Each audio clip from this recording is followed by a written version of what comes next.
First of all, good afternoon, everyone. Welcome to National Travel Week here in Baltimore City. I'm Al Hutchinson, President and CEO at Visit Baltimore. And it's exciting times here in the city, especially in the travel space. A lot of my colleagues are in the room today who all day, every day, we sell this great city. And some of us sell the entire state, Liz. But this is a good time to be a part of what we're trying to do here in the travel space. Every year, U.S. Travel, and I know Eric is here, you'll hear from him in a second, we spend some time to celebrate travel and tourism, not just from the standpoint of revenue that it brings to communities, but also the workforce development that comes into play here. A lot of folks working and employed in this city, in this state, in this industry. And so this is a very important economic driver to both Baltimore City and to Maryland. First thing I want to start off with is some good news, because all of us in this industry for almost 3 years, we've been sort of shut down, and this industry has slowly come back. So just last week, we got the 2022 numbers from Longwoods International, which does a lot of data collection for communities like Baltimore City. And we are a data-driven organization at Visit Baltimore. So as the numbers go, that's what we do. But from overall visitation last year, 26.7 million people came to Baltimore. 26.7. And that's actually up almost 10%, 9.9% increase over 2021. And from a spending standpoint, the overnight and day trippers spent $3.7 billion here in Baltimore City. That's also a great number, and that's a 39% increase over 2021.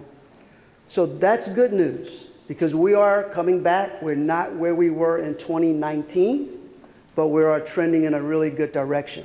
So all of us who are part of this industry, we should be excited about that the word is out. Baltimore's open, Mr. Mayor, the state of Maryland's open for business, but we need all of us in this room to continue to be great cheerleaders about the greatness in our community.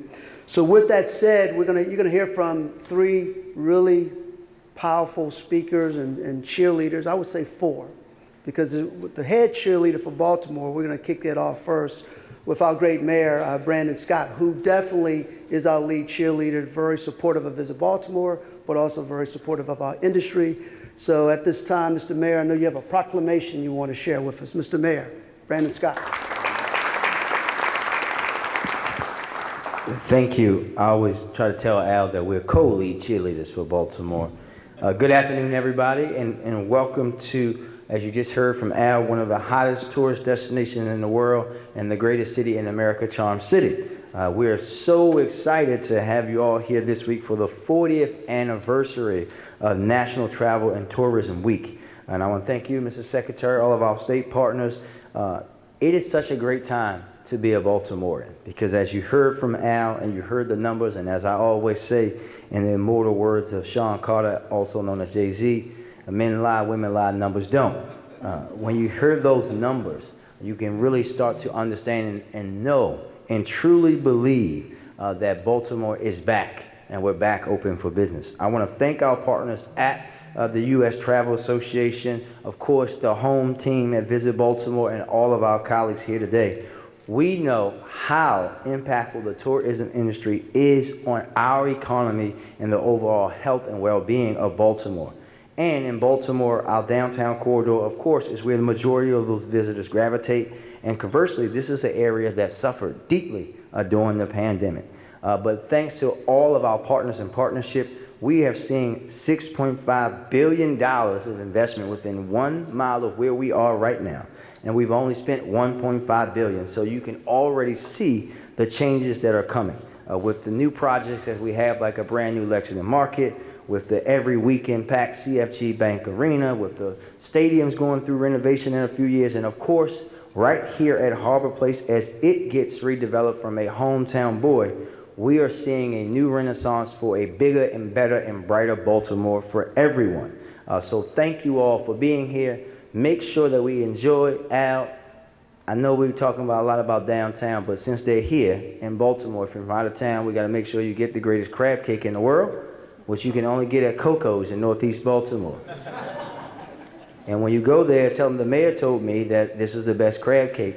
They'll make sure to take care of you because you shouldn't get it anywhere else. But thank you all for being here. Thank you for truly understanding how important this industry is, how we have to tell the full story of Baltimore, about all the great things that happen, about all the people that visit Baltimore, all the people that move to Baltimore, all those who want to keep coming back again and again and again, because we know the spirit of our people, that charm, tastes and feels like Old Bay, and that's why they never want to leave Baltimore City. But with that, I will read this proclamation, my official duty today. Proclamation by me, Mayor Brandon Scott, National Travel and Tourism Week, May the 7th through the 13th, 2023. Whereas the industry fuels every industry and will continue to be an essential part of Baltimore's economy, development, and workforce. And whereas travel is an economic powerhouse for every state and destination across the country with an economic output of $2.6 trillion in the U.S. in 2022, supporting 14.5 million American jobs. And whereas travel spending supports vibrant and safe communities in Baltimore and across the United States by generating state and local tax revenue to support essential services such as education, emergency response, public safety, and more. And whereas travel enables success for all industries, including manufacturing, agriculture, defense, healthcare, and more, by driving sales growth, innovation, education, and operations that move our economy, our nation, and Baltimore forward. And whereas the travel industry cannot recover without the full return of leisure, business, and international inbound travelers, increasing travel to and within the United States drives America and Baltimore forward to a more prosperous future. And whereas travel is an essential industry and we must continue to communicate that growing travel leads to economic growth, benefits businesses, and fosters mutual understanding. Therefore, I, Brandon M. Scott, Mayor of the City of Baltimore, do hereby proclaim May 7th through the 13th, 2023 as National Travel and Tourism Week in Baltimore, and do urge residents to join me in recognizing the critical role this industry plays in Baltimore. Signed by me, Mayor Brandon Scott. Thank you, everyone, and congratulations.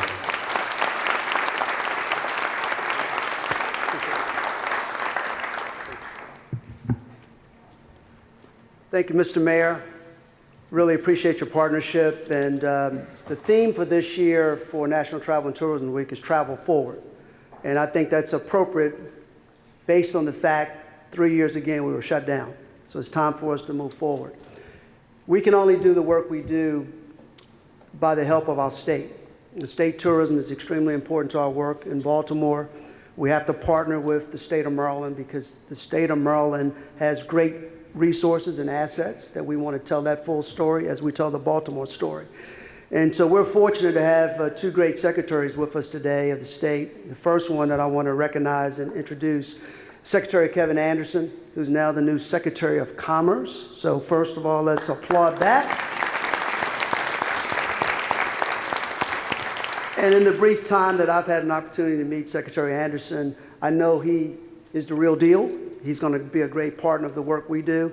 And Secretary Anderson formerly was CEO of Cardinal Atlantic Holdings, but now he's going to bring a lot of his economic focus to growing commerce here in Baltimore as well as in the state of Maryland. So at this time, I'd like to bring up our new Secretary of Commerce, Kevin Anderson. Secretary.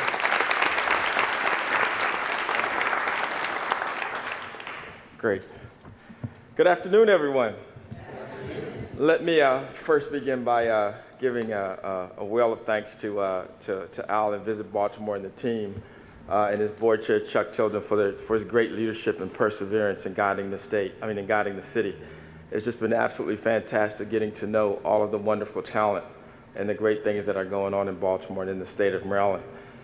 Also would like to quickly thank Mayor Scott, I think he just left, for his leadership as well. And also when I travel, I can never not point out my fantastic colleagues and staff. As you see, Secretary Kevin Addix is here, the Assistant Secretary for Tourism, Film, and the Arts, Tom Reifert, and we call her our Czarina, but our Managing Director for Tourism, specifically Liz Fitzsimmons. So let's give everybody a great hand for all of their work. I am wonderfully inspired to be here on behalf of Maryland Commerce because our mission in economic development depends so heavily on tourism. Tourism is in itself a major economic engine for the state. It creates and sustains jobs, visitor spending, and supports our communities and generates revenue.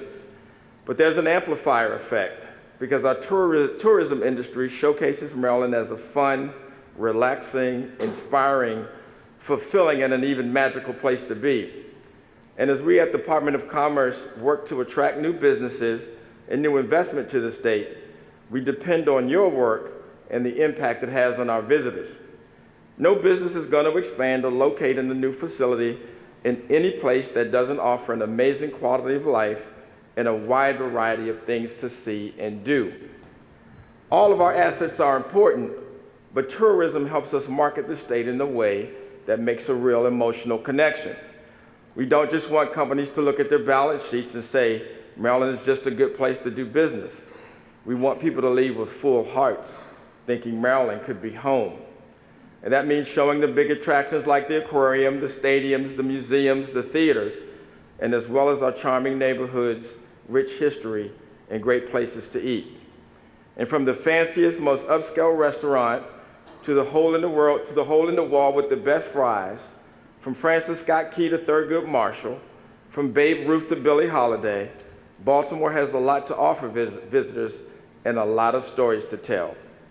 There have been new major investments such as the CFG Arena in Lexington Market, and there's an exciting new vision for Harbor Place. And we know there's a perception about Baltimore perhaps that we're working against, but we also know how much this city has incredible potential. And if we don't harness that potential, no one will. It'll be a missed opportunity. Some of you have heard me say, no risk it, no biscuit. We're going to get after it. And Governor Moore and Lieutenant Governor Moore understand this. They know that Baltimore City is one of Maryland's greatest assets. And as we work to make our economy stronger, expand opportunities, and bring new prosperity to the people of the state, we are continued to moving the city of Baltimore forward. And you've heard the governor say many, many times in the theme of our administration that we will leave no one behind, and that's a promise. This administration stands with Baltimore, and we're peacock proud of Baltimore. So on behalf of the governor, the lieutenant governor, and the Department of Commerce, let me end by saying thank you to everyone here. Thank you for your commitment and dedication to the city and your tireless service as the city stewards and cheerleaders. Thank you for creating jobs, for greeting visitors, for giving those visitors wonderful experiences to go home and tell their friends about. And thank you for being in it to win it. And thank you for helping to show what's great about Baltimore and what's great about Maryland. Thank you so much and have a wonderful afternoon and a wonderful tourism week. Thank you.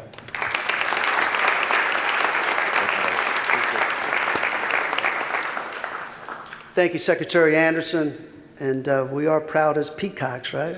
Let's go. We're in it to win it for sure. So thank you for your comments. And now it's my pleasure to bring up Secretary Kevin Addix. And Secretary has been a great friend of tourism for a number of years. So he's not new to this, now being the Secretary of Agriculture. But Secretary Addix also was the CEO and founder of Grow and Fortify here in the state, has done a great job to really spread the love and word about the importance of tourism here in Maryland. So we want to first salute him and congratulate him on being the new Secretary of Ag.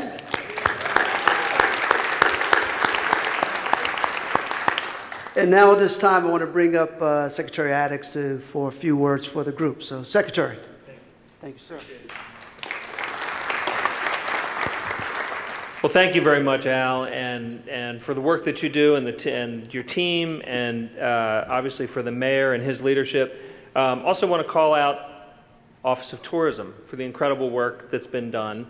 And Secretary Anderson, you've inherited a great team, and it's time to build on the great work that they've done and move Maryland forward. Also want to point out all of the DMOs that are in the room here. Thank you for your work in the local counties, local jurisdictions, Baltimore City, for making it work, for giving people incredible things to do, and again, moving all the businesses forward. And Ruth, where's Ruth? Ruth Toomey, Maryland Tourism Coalition. She deserves a round of applause for all of the work that Ruth does, and our Maryland Tourism and Travel Summit, which occurs in November. I encourage everybody to go to that. It's an important place, an important networking opportunity. And that's one of the things that I wanted to talk about was connectivity and making sure that as a Secretary of Agriculture, there are farms in Baltimore. You know that? There are about 20 active farms and growing in Baltimore. And what's great about that is they are growing food and it's not leaving. Everyone else is growing food and putting it on a truck and going. They're growing food, and the folks are walking there, having their own farmers markets, having their own, CSA pickups, getting their box of produce. That's what's great about agriculture in Baltimore. But I wanted to talk about connectivity. I can't get no risk it, no biscuit out of my mind. I wrote it down, and it spelled check corrected to no risk it, no bisquick. Also agriculture. So the connectivity piece of it is surrounding Baltimore. You've got agritourism, you've got wineries, you've got breweries. You've got people that are growing food and inviting folks onto those farms. You can do that in the city, but once folks are here in Baltimore, this is that connectivity. There are so many great opportunities. 10 minutes, 20 minutes outside of the city. Tour groups take them out, get an Uber, go out, and you're picking raspberries, blackberries. You're at a farm brewery where I was not too long ago with my boots on, taking a tour. It's a horse farm and a farm brewery. And even on a day like today, it's incredible. And they're going to see hundreds of people. And where are they coming from? They're coming from within 40 miles, 50 miles, an hour, 2 hours. Baltimore has so many assets. If you include that in the Baltimore ecosystem and say, come here and go on a winery tour, stay here, eat here, and go on a winery tour, everybody will benefit from that. The other thing I wanted to drive home about agriculture is we grow food. We grow incredible food. So if you're a restaurateur, if you run a hotel, any type of business with food involved, buy local. When you buy local, you're obviously feeding someone some great, fresh, local fare that you can really talk up and charge more for. But you're supporting the rest of the state. You're supporting rural Maryland in doing that. Last thing I wanted to mention is we've got an incredible issue that we're trying to deal with in an invasive species. And I don't want to bring it down here by talking about blue catfish, but I'll bring it back up and say they're delicious. And here's the thing about blue catfish. In the bay right now, in some parts of the bay, some tributaries, blue catfish makes up 70 to 75% of the biomass in the water. It was introduced as a sport fish, and it figured out that it likes it here. We're not fishing it enough. What are its favorite things to eat? Blue crabs, oysters, rockfish, sturgeon, all the things that we're trying to rebuild in the bay. And so the last thing I would urge you to do on this anniversary of Maryland Tourism and Travel Week is to help us in agriculture by eating our way out of this problem. Go find catfish on menus. If it's not on a menu, say, do you have any local blue catfish? The market is building, and we're going to solve this problem, because otherwise we're going to be out of oysters and rockfish and all these other things that are selling points. The mayor's talking about Old Bay. It's great on catfish. So two things I want you to remember. Connectivity, right? Don't just think about where you are. Think about where you can take your visitors, travel them in, travel them out. And also, no risk it, no biscuit. So thank you all very much.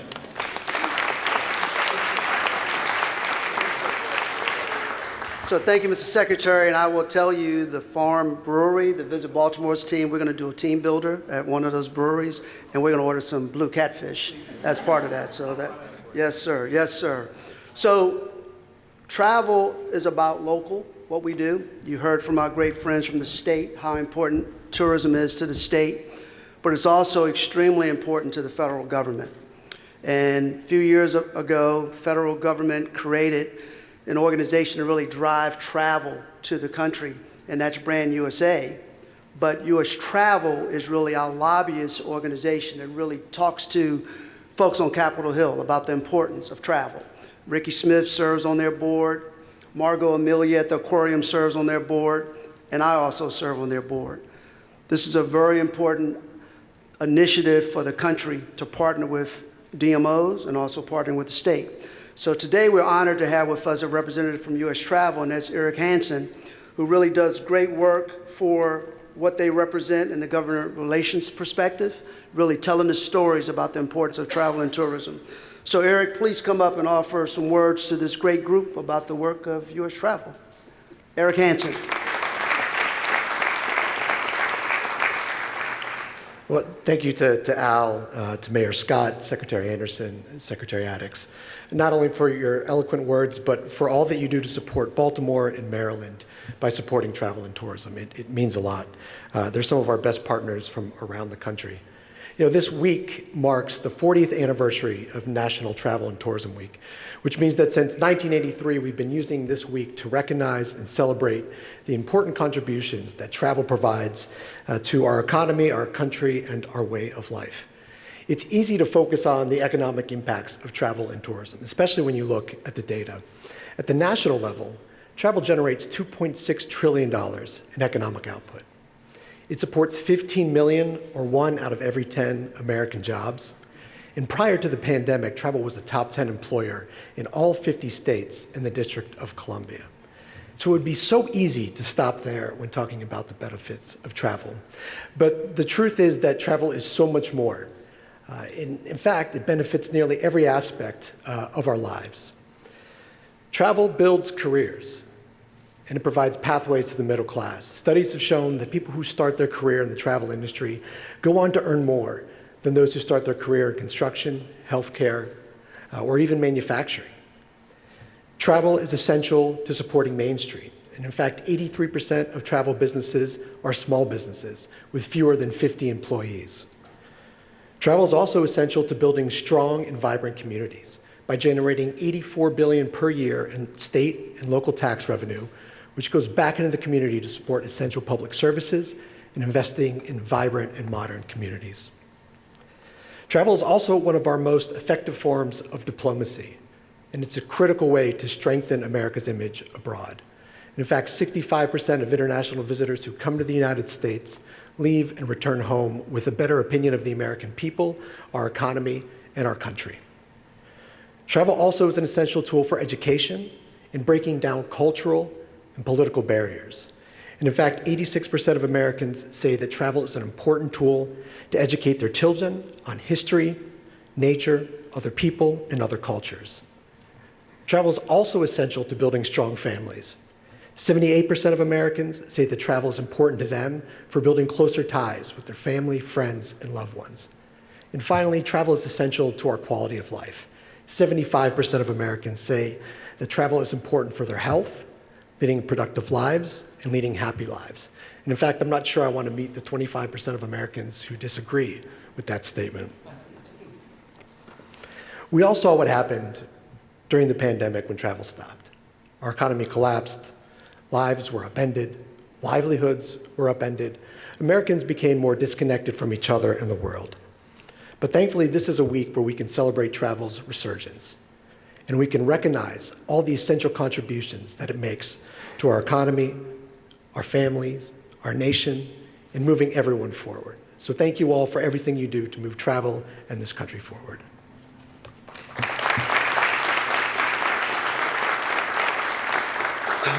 Thank you, Eric, and we really need the support of U.S. Travel because we have some really challenging times in front, but I know if we all partner together, we can definitely do great work.